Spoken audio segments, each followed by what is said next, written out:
knows really what the number is, but I can tell you in terms of economic growth, we have $18 trillion being invested in this country right now, the most ever of any country by far, not even close. Think of it, no matter where, not just here. $18 trillion is coming in, and that money is being spent right now as we speak in new plants and equipments. And you may have heard Lee mention, I mentioned also, that over $100 billion is going to be spent in this very short period of time just by foreign auto companies on building auto plants in the United States. Some of the greatest thing that ever happened to the United Auto Workers. You know, the head man was not been nice to me, but now I understand he's saying this is the greatest auto president in history. But the auto workers gave me their vote, and they knew what I was doing, and they know what needed to be done. The tariffs saved them, but this is now taken it to a level that I think, Lee, that nobody ever thought even possible. They thought this was, nobody would have the courage to do it. We have to have the courage to do it because we're making America great again. This is a big factor in making our country great. If you look at some of these cars, they didn't even work. They had computers all over the place trying to save a half an ounce of fuel. We have fuel for the next 500 to 1,000 years under our feet, and they're trying like hell to save a half an ounce of fuel. The whole thing is just crazy. Please, go ahead, please. Mr. President, is climate cooperation with China no longer in America's interest? And could you please confirm that you are going to visit China the first week of April? Yeah, I'll be visiting President Xi in April. Look forward to it. He's coming here later in the year, and I look very much forward to it. No, our relationship with China is very good right now, and this is, you know, not relevant too much having to do with China, what we're announcing today. But no, my relationship with President Xi is very good. Yes? Mr. President, following your meeting with Prime Minister Netanyahu yesterday, has your thinking changed at all as it relates to these negotiations with Iran? No, we have to make a deal. With Iran? We have to make a deal, otherwise it's going to be very traumatic. Very traumatic. I don't want that to happen, but we have to make a deal. They should have made a deal the first time, and they got Midnight Hammer instead.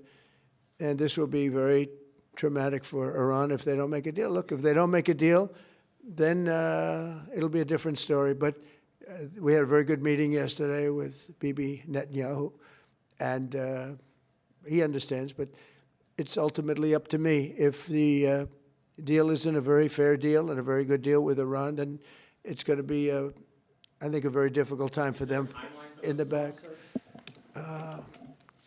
I guess over the next month, something like that. Yeah, shouldn't take, I mean, it should happen quickly. They should agree very quickly. Yeah. Mr. President, we might be heading into a partial government shutdown. When was the last time you spoke with Chuck Schumer, and do you still feel Democrats are negotiating in good faith? Well, a week ago I spoke, but, you know, we have to protect our law enforcement. Actually, the Supreme Court gave a ruling, or one of the courts gave a very big ruling on masks, that you have the right to use them, you know, for personal protection if you want. So I don't know how that interjects. You know, they want our law enforcement to be totally vulnerable and put them in a lot of danger. They have some things that are really very hard to approve, frankly. As you know, it's only pretend. We had various of the other bills, that's all done, but we're left with this one. We have to protect our law enforcement, very important. Please. Why does Prime Minister Netanyahu want you to stop negotiating with Iran? He is, you're saying stop entertaining, stop talking to them?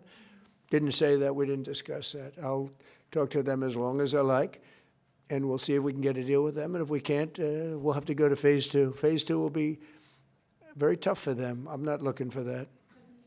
Mr. President, there are currently 0 Israeli hostages left in Gaza because of you. Thank you for that. Thank you. And now that the war is ending in Gaza and Israel, I wanted to ask, do you believe Bibi bears any responsibility for the security failures that we saw on October 7th?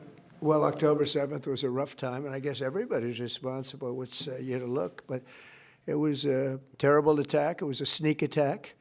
It was as violent as unfortunately, I've seen some of the results at levels that probably even you, good reporter, but probably you haven't seen. It was a horrible thing that took place.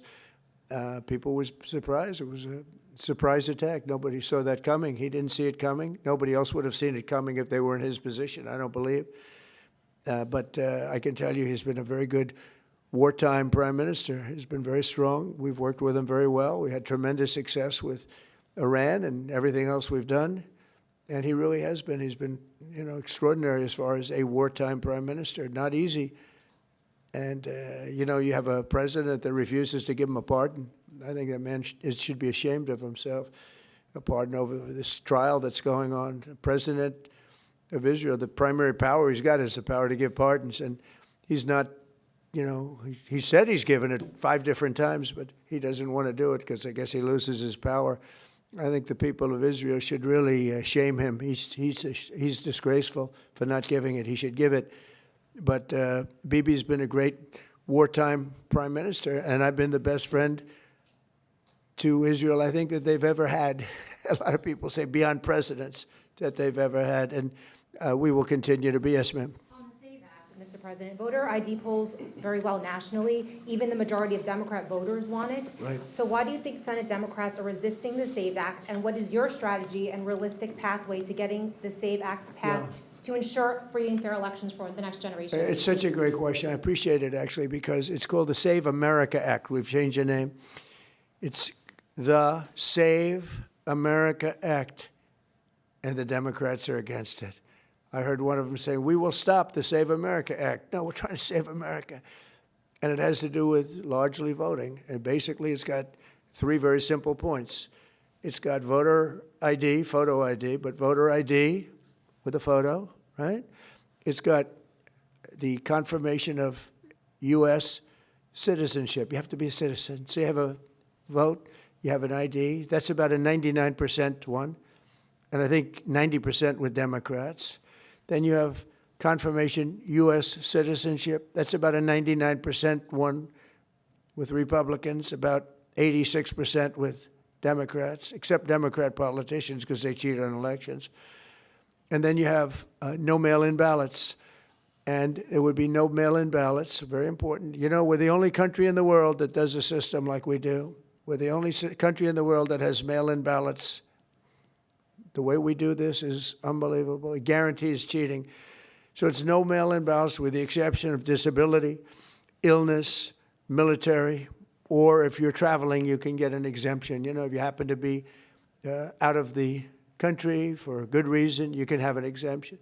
So with exceptions, it's no mail-in ballots, and that will assure the security of our crooked elections. We have crooked elections, yeah. Mr. President, have you fired or disciplined that staffer who posted the video from your account that included the Obamas? No, I haven't. That was a video on, as you know, voter fraud, and fairly long video, and they had a little piece and had to do with the Lion King. It's been very well, it's been shown all over the place long before that was posted.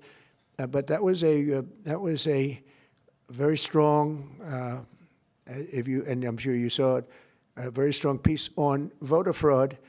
And the piece that you're talking about was all over the place many times, I believe for years. Yeah, please. Mr. President, were you aware that Secretary of Commerce visited Epstein's Island, and do you continue to have... No, I wasn't aware of it. No, I didn't. I actually haven't spoken to him about it. I wasn't. But from what I hear, he was there with his wife and children. And I guess in some cases, some people were. I wasn't. I was never there. Somebody will someday say that. I was never there. Yeah, please. This announcement that you made today, Mr. President, comes on the heels of a January jobs report that smashed industry expectations. Smashed all records. A big feature of that was you reprivatizing the economy, an economy that was bloated with federal employment under the previous president. What's your message to Americans following this jobs report that smashed industry expectations? Is this just a sign that the best is yet to come? Thank you. The jobs report's amazing in certain ways because we have tremendously fewer federal employees, way down. And now I could have left them and added to what we did, and we would have had almost 100% employment. I could have gotten a great kick out of the fact that we're 100% employed.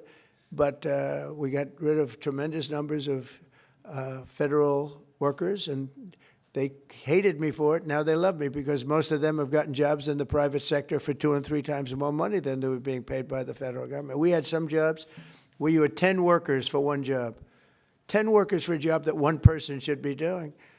And we've gotten rid of a lot of those jobs. And by getting rid of them, these people became available to work in the private sector. And as you know, the numbers are incredible. So the job numbers are incredible.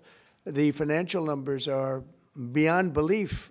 Again, they thought it couldn't be done in 4 years, and I did it in 1 year. And the numbers you're going to see is these, I don't know if you notice also construction numbers, the jobs for construction workers. You know why? Because they're building plants all over the United States. That's why. And when these plants open in a year from now, some sooner, some a little bit later, but when these auto plants, AI plants, and thousands of other types of plants, when they open over the next period of a year, year and a half, you're going to see numbers like we've never seen before in this country. Thank you very much, everybody. Thank you. Thank you. Thank you, Mr. President.